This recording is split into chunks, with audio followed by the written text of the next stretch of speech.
ये सरकार बात बनाने का काम कर रही है, लोगों को बरगलाने का काम करती है। तेजस्वी यादव जी के यश से जलने वाली सरकार है, उनके यश से डरती है ये सरकार, और जब जब ये डरती है सरकार ऐसी बात करती है ये सरकार। ये सत्ताधारी जो लोग हैं इनके पास तो राजनीति इनकी शुरुआती होती है तेजस्वी यादव से और खत्म भी होती है उनके नाम से। अगर वो नहीं लेंगे इस तरह का नाम तो उनको कोई देखेगा भी नहीं, सुनेगा भी नहीं। प्रतिदिन बिहार के सड़कों पे किस तरीके से रोजगार के लिए नौजवान मार खा रहे हैं, लाठीचार्ज उन पे बरसाई जा रही है। एसटीटी के छात्रों पे लाठीचार्ज की गई, अब अभी अभियंता लोगों पे लाठीचार्ज करने की तैयारी, अभी सफाई कर्मी भी सड़कों पे उतरे हुए हैं जो प्रतिदिन आपके घर से कचरा उठा के लेके जा रहे हैं, उनको तक तो ये वेतन नहीं दे रहे हैं, पैसे नहीं दे रहे हैं। आपने सुना है चोर की दाढ़ी में तिनका वाला कहावत? सुनाई होगा आपने, चोर की दाढ़ी में तिनका।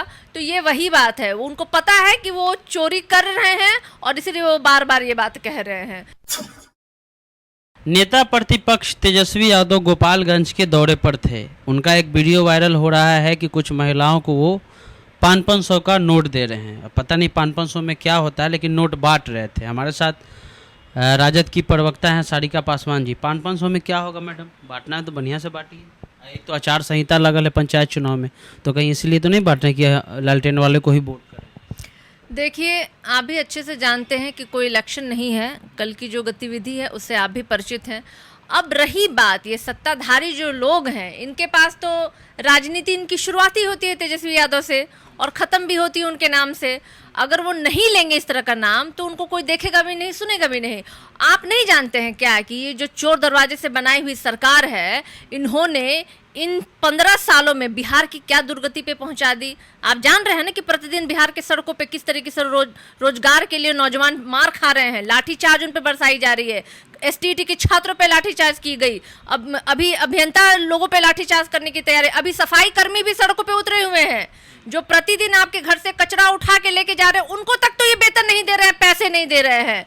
और सारे के सारे पैसे जो हैं वो आरसीपी टैक्स के द्वारा इनके कोष में जमा हो जा रहा है। और ये बात तो खुद उनके ही गठबंधन के लोग बोल रहे हैं कि अभी रेट डलवा लीजिए, सारे विधायकों के यहाँ 80 लाख रुपया, किसी के यहाँ करोड़ रुपया आपको बरामद हो जाएगा। तो ये लोग क्या जाने, ये पैसा के लोभी, सत्ता के लोभी लोग क्या जानेंगे बिहार के जनता का दुख और दर्द। हमारे बिहार के जनता जिनकी की उम्मीद तेजस्वी यादव से रही थी और उन्होंने उनको वोट किया, समर्थन दिया, और यही कारण है कि अपार समर्थन मिलने के कारण ही राष्ट्रीय जनता दल नंबर 1 की पार्टी बन के उभरी। आज जब हमारे नेता तेजस्वी यादव जी लोगों के बीच में जाते हैं, उनका दुख दर्द सुनते हैं, उनकी सहायता करती है, तो इनको तकलीफ पहुंचता है। काहे तकलीफ पहुंचता है? क्योंकि ये तो उनकी तकलीफ दूर करने में असक्षम है। तो बातें न बनाएंगे ये लोग, बात बनाने के अलावा ये लोग क्या कर सकते हैं? में क्या सहायता हो जाएगा मैडम? अरे 500 में नहीं सहायता होगा, 5000 में सहायता नहीं होगा, 5 लाख में सहायता नहीं होगा। सहायता तो सरकार को करनी चाहिए कि हर घर में लोग जो है ना वो चैन की रोटी खाकर सो सके, हर घर में एक रोजगार हो लोगों को, हर घर में शिक्षा की व्यवस्था हो, आप मेडिकल की फैसिलिटी हो। लेकिन सरकार असक्षम है, तभी तो इस तरह की बातें बना रही है। ये सरकार बात बनाने का काम कर रही है, लोगों को बरगलाने का काम करती है।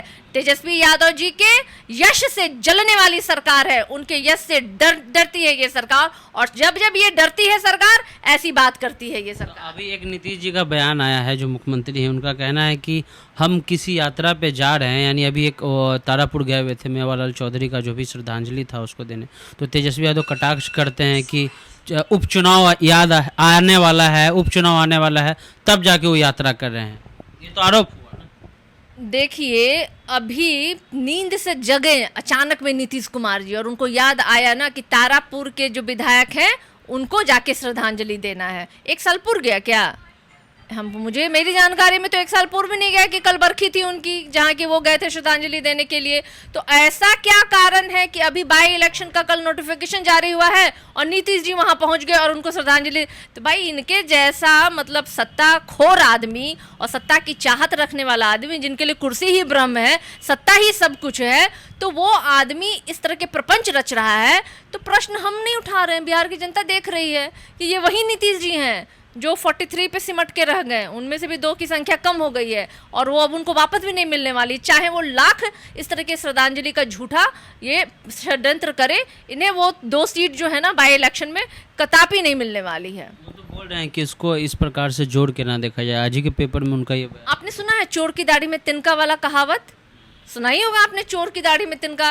तो ये वही बात है, उनको पता है कि वो चोरी कर रहे हैं और इसीलिए वो बार बार ये बात कह रहे हैं।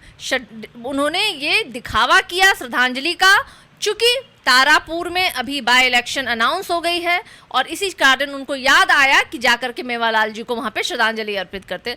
तो इसमें बोलना क्या है, ये तो सब लोग देख रहे हैं। उपचुनाव पे आप लोग बोल रहे हैं कि उपचुनाव के दोनों सीट जो हैं, कुशेश्वर स्थान हो या तारापुर, वो हम जीतेंगे, और उसके बाद कहा जा रहा है कि और भी मजबूत हो जाएगी। निश्चित रूप से ये दोनों सीट हम महागठबंधन के हिस्से में जाने वाली है, क्योंकि जिन भी कारणों से ये इन्होंने सत्ता में गए, बिहार की जनता देख रही है। जो वादे, झूठे वादे, जो लोगों को बरगलाने का काम किया ये सरकार ने, वो सारे के सारे जनता के सामने हैं। और वही ठोस कारण है कि बिहार की जनता अब समझ गई है कि किसी भी कारण से, जिस भी कारण से इन्होंने सत्ता में तो काबिज कर लिया है, अब उन्हें उस सत्ता से उखाड़ फेंकना है। और यही कारण है कि महागठबंधन के पक्ष में ये दोनों सीटें आने वाली हैं। सारिका पासवान है, आरजेडी की प्रवक्ता हैं। वीडियो कैसा लगा यूट्यूब चैनल को सब्सक्राइब कर लीजिए, फेसबुक पेज को लाइक कर लीजिए।